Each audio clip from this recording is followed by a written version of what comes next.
台南市今年总共659个人参加原住民族委员会所办的原住民族语言能力认证，其中有241个人通过，通过率是36.79%，超过全国平均25.54%，表现是非常的好。其中更有1个人得到全国第一。台南市长黄伟綽亲自出席表扬大会，并颁奖予通过认证的学生，同时感谢各界以及学校伫推动族语认证的用心。通过初级认证，接下来中级认证，接下来通过高级认证，才有资格有机会来担任族语老师。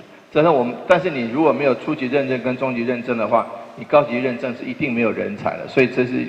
必须循序渐进。那也谢谢各位同学的这个努力，今天我们有一些小小一点点的成果，我们值得大家再更加用心来推动。黄伟綽表示，伫族语教学的部分有2个关卡要突破。第一是要有符合教学资格的老师，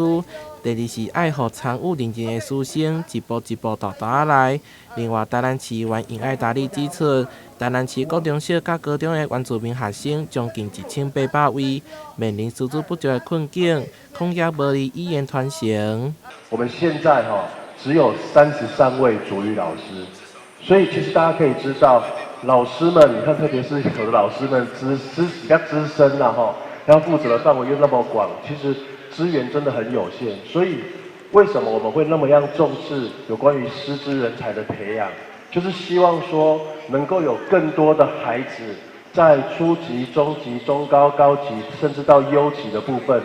都能够继续的来加入我们族语传承、族语教学的行列。教育局表示，台南市非常重视族语教学，只要有学生想要学，就会当开课。每日当唔但鼓励学生参加族语认证，也办理侪个相关活动，唔但学族语，也学文化，和原住民的民族文化传承落去。台南新闻综合报道。